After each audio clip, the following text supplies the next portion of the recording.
भाभी,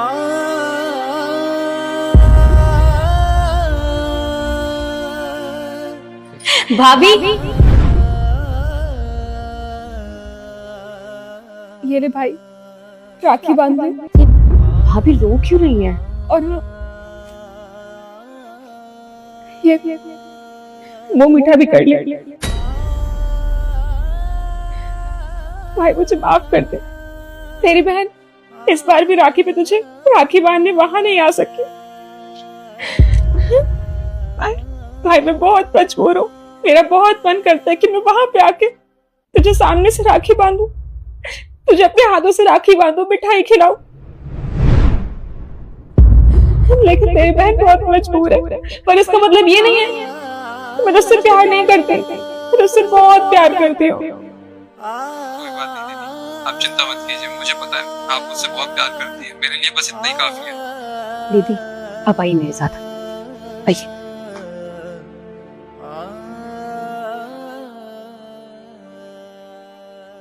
दीदी भाभी की ऐसी हालत में मुझसे देखी नहीं जा रहे हैं। कितनी परेशान थी वो। और ये भैया पता नहीं कहाँ रह गए। लो आगे भैया। अरे बहन तुम कब आई? आप बताइए, आप कहाँ घूम रहे हो? अरे एक छोटा सा काम था, उसके लिए गया था। पर भैया ये सच में बहुत गलत बात है। आज रक्षाबंधन का त्योहार है, आपको तो रेडी होना चाहिए था, लेकिन आज के दिन पे आप हम दोनों बहनों से वेट करवा रहे हो। अरे तुम कैसी बात कर रही हो? मैं तो रेडी हूँ ना धो के, तुम राखी बांधो बस। ये सब छोड़िए, पहले आप एक बात बताइए, आज रक्षाबंधन है, हम आपसे मिलने आए हैं राखी पर। भाभी यहाँ पर क्या कर रही है? वो अपने मायके क्यों नहीं गई अपने भाई को राखी बांधने? अरे तेरी भाभी नहीं जाती राखी बांधने। नहीं जाती मतलब ये कि तेरी भाभी गांव में अपने भाई को राखी बांधने जाती है, ठीक है? उसके पास ना कोई काम है ना धंधा है, बेरोजगार आदमी। 100 रुपए देता है और तेरी भाभी को भेज देता है। एक बात बताऊं, जब तेरी भाभी को यहाँ से लेकर जाता हूँ, 1000 रुपए का तो गाड़ी पेट्रोल खा जाती है, 1000 रुपए की मिठाई लेकर जाता हूँ, फल फ्रूट लेकर जाता हूँ। अरे मेरा तो नुकसान है, इसलिए मैंने इससे मना किया हुआ है। कोई जरूरत नहीं अपने भाई के पास जाने की। भैया आपको लगता है कि आपके इस फैसले से भाभी खुश है? अरे क्यों नहीं होगी? जो पैसे मैं वहां जाने के लिए खर्च करता था, उन पैसों से तेरी भाभी के लिए गिफ्ट ले आता हूँ, उसे कपड़े दिला देता हूँ, तो खुश तो होगी ना? नहीं भैया, आप जो बोल रहे हो ना वो गलत बोल रहे हो। आपको ऐसा समझ में नहीं आएगा। आप चलिए जरा, आपको दिखाते हैं कुछ। आइए आइए, चलिए।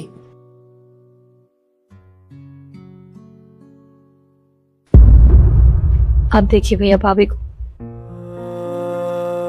भाई तू जरा भी फिक्र मत कर, तेरी बहन ना अभी जिंदा है और मैं सब कुछ संभाल लूंगी। पापा मम्मी के जाने के बाद मैं ही तेरे लिए सब कुछ हूँ। और वैसे भी बड़ी बहन तो माँ की तरह होती है ना। मैं तेरी शादी भी कराऊंगी, सब कुछ ठीक हो जाएगा। और तू देख लियो, तेरी जॉब ना बहुत जल्दी लग जाएगी। मुझे पता है तू पूरी कोशिश कर रहा है, लेकिन तुझे नौकरी नहीं मिल रही है। भाभी की हालत देखिए। भला एक बहन जो रक्षाबंधन के दिन भी अपने भाई के पास नहीं जा सकती और फोन पर बात कर रही है, भला ऐसे कौन राखी बांधता है? और तेरे जीजा जी, वो मुझे तेरे पास जाने के लिए मना करते हैं। वो कहते हैं कि तेरा भाई निकम्मा है, ना खा रहा है, कुछ नहीं कमाता, तू वहां क्यों जा रही है? पर वो ये नहीं समझते कि भाई कैसा भी हो, बहन को बहुत प्यारा होता है। मेरा इस दुनिया में तेरे अलावा कोई भी नहीं है। भाई मुझे माफ कर दे, मैं तेरे लिए कुछ भी नहीं कर पा रही। भैया आपने तो बहुत आसानी से कह दिया कि आपके फैसले से भाभी खुश है, लेकिन भाभी हमें खुश नजर नहीं आ रही। वो अपने भाई से वीडियो कॉल पे बात कर रही हैं, वो भी सिर्फ रोते हुए। और इसकी वजह ना सिर्फ आप है। आपको क्या लगता है कि एक बहन अपने भाई को राखी बांधने सिर्फ इसलिए जाती है कि उसे महंगे महंगे तोहफे मिले या फिर उसे पैसे मिले? नहीं भैया, एक बहन अपने भाई की कलाइयों में राखी बांधने जाती है क्योंकि वो उससे प्यार करती है। ये एक त्योहार है, लेकिन आपने त्योहार को तो पैसों में तोल दिया। वही तो भैया, हम आपको यही समझा रहे हैं। और भैया अगर ऐसा ही रहा ना, और अगर आपने भाभी को उनके भाई से मिलने नहीं दिया रक्षाबंधन पर, तो हम भी आपके साथ ऐसा ही करेंगे। आपसे मिलने नहीं आएंगे और वीडियो कॉल पर ही आपको राखी बांध देंगे, समझे आप? अरे भैया जा कर रहे हैं?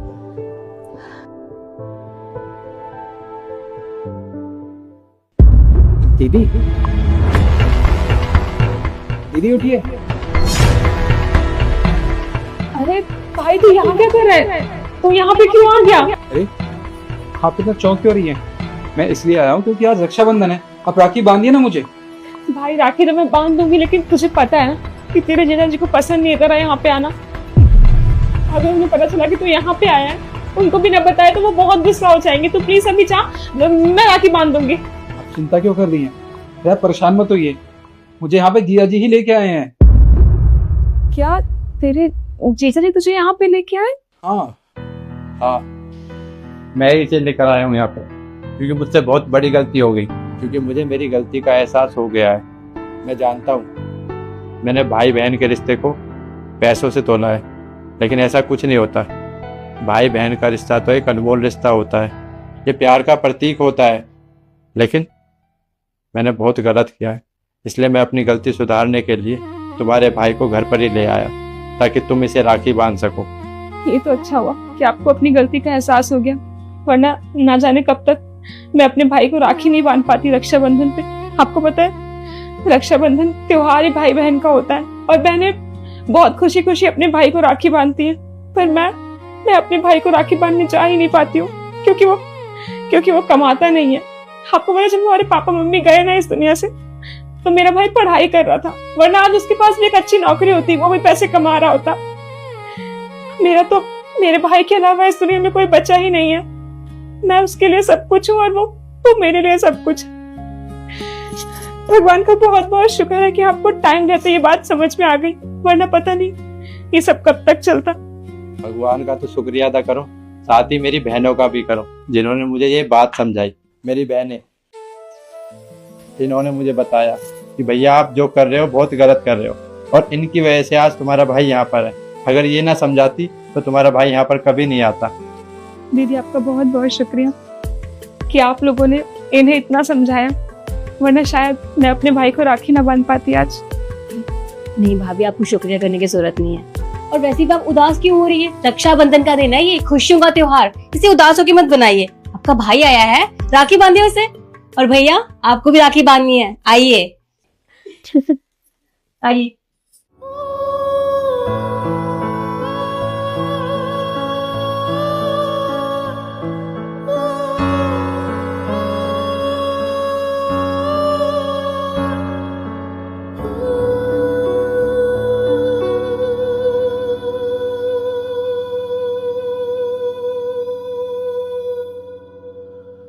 भाभी, भाभी, आप पागल हो गई हैं? पैसे क्यों जला रही हैं? दिमाग खराब है आपका? हाँ, हो गई मैं पागल, और इस घर के सारे पैसे जला दूंगी मैं आज। आपका ना दिमाग खराब हो गया है। बाहर चलिए आप मेरे साथ, बाहर चलिए। बैठिए यहाँ पे। माँ एक बार बाहर आना, जल्दी। आई।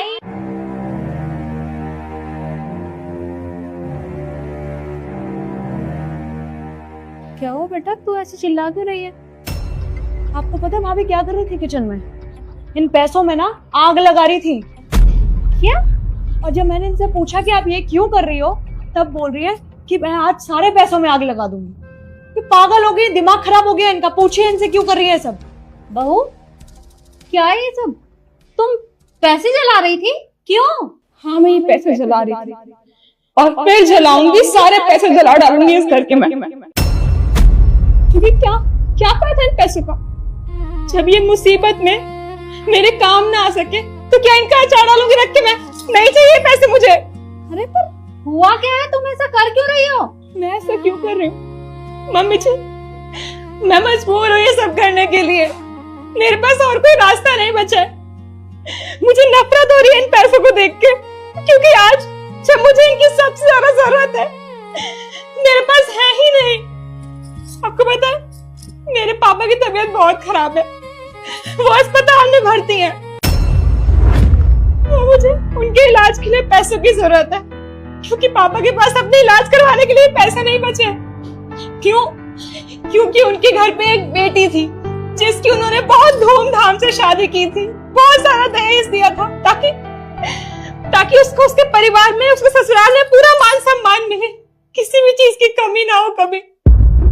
पर मम्मी जी वो ये सोचना भूल गए कि मेरे जाने के बाद उन लोग का क्या होगा। मेरे बाप ने बैंक से लोन लिया था, बहुत लोगों से कर्जे लिए थे। मम्मी जी मेरी शादी को 4 साल हो चुके हैं आज, पर मेरे पापा का कर्जा खत्म नहीं हुआ। आज भी वो मेरी शादी का कर्ज भर रहे हैं क्योंकि मैं खुश रहूं। ये सब कुछ इसलिए कर रहे हैं ताकि उनकी बेटी खुश रहे, उसे कोई दिक्कत ना हो। और आज जब वही बाप अस्पताल में भर्ती है, उसके इलाज के लिए पैसे चाहिए मम्मी जी, मैंने कृष्ण से बोला मुझे पैसे दे दो, मैं वापस कर दूंगी जब पैसे आ जाएंगे। पर उन्होंने मुझे साफ इनकार कर दिया। उन्होंने कहा पैसे तो है ही नहीं, कहां से लेके आऊंगा, और तुम्हारा क्या भरोसा, तुम पैसे वापस करो ना करो। मम्मी जी 4 साल हो चुके हैं मुझे इस घर में, मैं भी इस घर की कुछ लगती हूँ, इतना कुछ किया है मैंने सबके लिए, लेकिन आज जब मैंने कुछ मांगा तो उन्होंने सीधा मना कर दिया। मम्मी जी मैं आपको कैसे बताऊं मुझे कैसा लगा उस समय।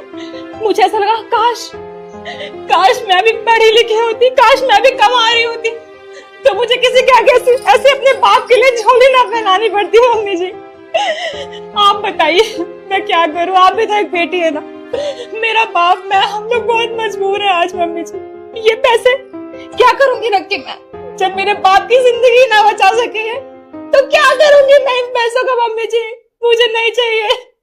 बेटा तू शांत हो, मैं अभी कृष्ण को बुलाती हूँ। शांत हो कृष्ण, जल्दी बाहर आओ। जी मम्मी आपने बुलाया? एक बात बता, नव्या ने तुझसे पैसे मांगे थे और तूने इसे मना कर दिया, क्यों? हाँ मम्मी, मैंने नव्या को पैसे देने से मना किया है। उसका कहना है कि इसके पापा की तबीयत खराब है और इसे 3-4 लाख रुपए चाहिए। आप मुझे बताओ ना, मैं इसे पैसे कहाँ से दूंगा? पैसे वैसे भी मेरे पास नहीं है, और हाँ इनका कोई भरोसा तो है नहीं, इसके पापा कुछ करते तो है नहीं। अब मैं आज पैसे दे दूंगा, क्या पता पैसे मिले ना मिले, इसलिए मैंने मना कर दिया। कैसी बातें कर रहा है तू? तेरे पास अपनी पत्नी को देने के लिए पैसे नहीं है? ये कैसा पति है तू कि तेरे भरोसे इस घर में आई है और तू उसे पैसों के लिए मना कर रहा है? अरे तुझे शर्म आनी चाहिए। एक बात बता, क्या सिर्फ नव्या की जिम्मेदारी बनती है कि वो हमारा सबका ध्यान रखे? क्या तेरी इसके प्रति कोई जिम्मेदारी नहीं है कि तू भी इसके परिवार का ध्यान रखे? तुझे तो पता है ना कि इसके पिता ने जब इस घर में इसकी शादी की थी तो उसने क्या कहा था? उसने ये कहा था कि आप भी समाज के अंदर रहते हैं, आपकी भी इज्जत है, मैं पूरी कोशिश करूंगा कि आपकी इज्जत पर कोई आंच ना आए। हमने उन्हें कितना मना किया था कि हमें कुछ नहीं चाहिए, हमें सिर्फ आपकी बेटी चाहिए, लेकिन उन्होंने हमारी एक बात तक नहीं सुनी। उनसे जितना बन पड़ा उन्होंने किया। उनकी हैसियत नहीं थी हमारी बराबरी करने की, लेकिन फिर भी उस बाप ने अपनी औकात से बढ़कर हमें दिया ताकि हमारी इज्जत के ऊपर कोई आंच ना आए। तू मुझे एक बात बता कि इन पैसों का क्या फायदा जो एक इंसान की जान तक ना बचा पाए? अरे मुझे तो शर्म आ रही है कि तू मेरा बेटा है, क्या मैंने तुझे यही परवरिश दी है? अरे तेरा भी फर्ज बनता है कि तू अपनी पत्नी की मदद करे, उसका ध्यान रखे, उसके बारे में सोचे। और एक और बात, जब 2 लोगों की शादी होती है तो 2 लोग नहीं जुड़ते, 2 परिवार जुड़ते हैं, एक दूसरे की मदद करते हैं। जब तुझे नव्या की जरूरत होती है तो वो तेरे साथ खड़ी रहती है, पर आज जब उसे तेरी जरूरत है तो तूने अपने कदम पीछे हटा लिए। क्यों बेटा? अरे तुझे तो बिना किसी से पूछे उसकी मदद करनी चाहिए थी। मुझे तुझसे ये उम्मीद नहीं थी बेटा। और नव्या, तू मुझे एक बात बता, इतनी बड़ी बात हो गई और तूने एक बार भी मुझे बताना जरूरी नहीं समझा?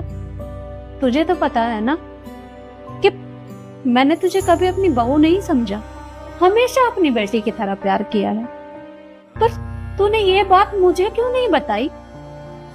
मम्मी जी जब मैंने इनसे इस बारे में बात की, इन्होंने पैसे के लिए मना कर दिया, तो मुझे लगा आप भी तो इन्हीं की बात, आप इनकी बात सुनेंगे, और मुझे नहीं लगा था कि आप मेरा साथ देंगे, इसलिए मैंने आपको कुछ नहीं बोला। सही कहा तूने, इन 4 सालों में तू मुझे इतना ही समझ पाई है। मुझे लगता है शायद मुझ में ही कोई कमी हो गई, मैं तेरी माँ नहीं बन पाई।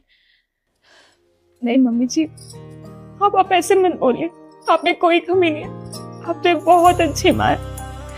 पर मम्मी जी, मेरा दिमाग खराब हो गया था, मुझे कुछ समझ नहीं आ रहा था। मेरे पापा अस्पताल में थे, पैसों का जुगाड़ कहीं से नहीं हो पा रहा था, इसलिए बस मैंने कुछ बोल दिया, मुझे माफ कर दीजिए। कोई बात नहीं बेटा, तू माफी क्यों मांग रही है? इसमें तेरी कोई गलती नहीं है और ये वक्त इन बातों का नहीं है। तू फटाफट हॉस्पिटल जा और अपने पापा का इलाज करवा। उनके इलाज में जितने भी पैसे चाहिए होंगे वो मैं दूंगी।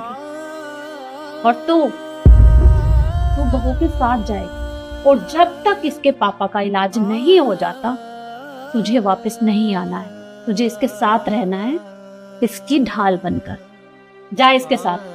जी मम्मी, मैं अभी जाता हूँ। चलेंगे मम्मी? जाओ, जल्दी जाओ। जी।